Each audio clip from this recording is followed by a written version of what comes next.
How much would you pay for a glimpse of the future? More importantly, if you saw the future, would you take advantage of it? Or would this be just another missed opportunity? The stock you should have sold, the land you could have bought, the opportunity you would have taken but didn't. How many more opportunities are going to fall into your lap?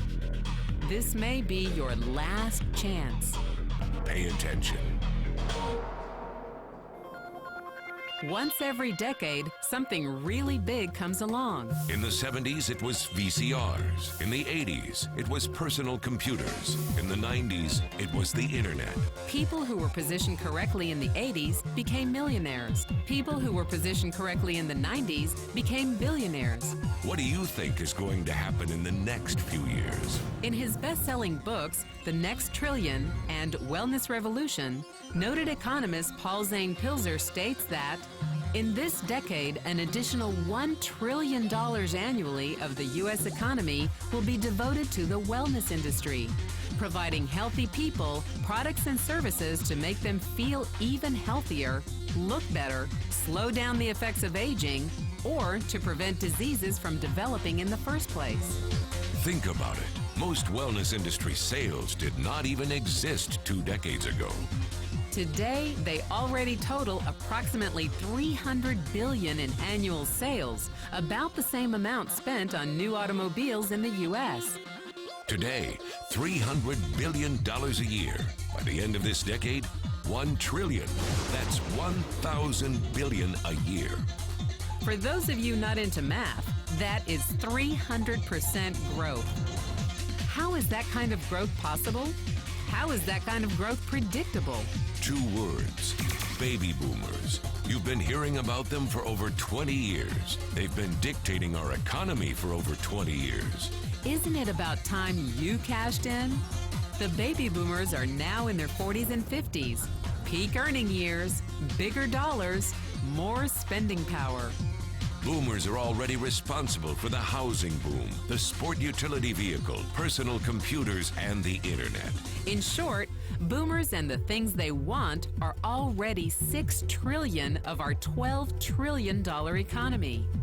Even though they're less than 30% of our population, they're 50% of our gross domestic product. More significantly, they're about to add $1 trillion to their $6 trillion of spending every year to preserve the one thing they hope works better than any SUV, condo, or computer: their youth.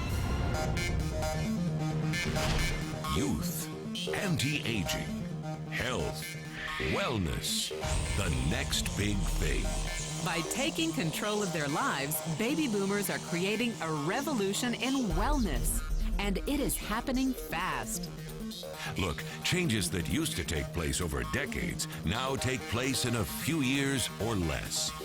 When Henry Ford invented the Model T in 1908, it took 7 decades for automobiles to become a $1 trillion industry. When IBM released the first PC in 1981, it took only 1 decade for the PC to surpass automobile sales and become a $1 trillion industry. Now, the wellness industry will exceed $1 trillion in just the next 5 years. $1 trillion. That's $2.7 billion every day, $114 million every hour, $1.9 million every minute. In the 1990s, the number of U.S. millionaire families rose from 3.6 million to 7.2 million. Economist Pilzer predicts that an additional 3.6 million families will become millionaires over the next 5 years, many of them by working in the wellness industry. So how do you cash in on this wellness revolution? You have 4 options. 1, as a practitioner. 2, as a manufacturer. 3, as a retailer. Or 4, as a distributor.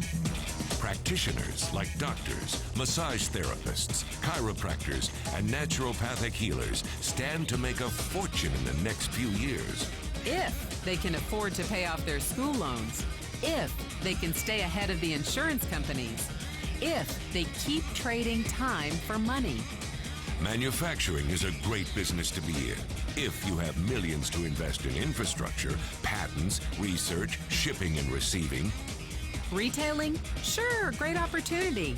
If you can afford franchise fees, 7-day work weeks, advertising, inventory, and employee problems. Distribution? Exactly. Because the greatest personal fortunes of the past 3 decades were made by people who found better ways of distributing things rather than better ways of making things. People like Sam Walton of Walmart and Fred Smith of Federal Express. But where Walton and Smith found better ways to physically distribute products that consumers already knew they wanted, the new distribution billionaires of this decade will make their fortunes distributing products that consumers don't often know exist. The new distribution billionaires, people like Jeff Bezos of Amazon.com, made their fortunes educating consumers about new products and new distribution channels. It's been called business at the speed of thought. Better products, better distribution, better opportunity. Why? Because 78 million baby boomers with 1,000 billion in cash can't be stopped. They want to go rollerblading. They want to drive sports cars. They don't want to age. And they are willing to spend almost anything to stay young, healthy, and full of vitality. Over the next 5 years, U.S. baby boomers will increase their spending on wellness-based products and services from approximately $300 billion today to $1 trillion every year. Will you be ready? The person who shared this program with you can introduce you to a wellness distribution business model that's already successful and proven. A model that you can start part-time from your home, without a large capital investment, without employees, and without the headaches of traditional business ownership. A business that in your spare time could mean anything from a couple of hundred to a couple of $1,000s per month. And because it's a home-based business, you could qualify for incredible tax advantages. Imagine it's 1980, and 25-year-old Bill Gates is looking for people to join his new company. He thinks there's going to be an explosion in the market for personal computers. What are you going to do this time? Remember, Sam Walton didn't start Walmart until he was 44. By age 61, he was the richest man in the world. What's your excuse? One thing is for sure, if you watched this video and paid any attention, you can't say you didn't know. When your children and grandchildren ask about the great prosperity of the early 21st century, what will you tell them? Will you be explaining how you positioned yourself and benefited from the opportunity? Or will you be justifying how you missed it? The statistics are real. The trends are real. The timing is real. How many more opportunities are going to fall into your lap? Whatever you do, don't miss this one.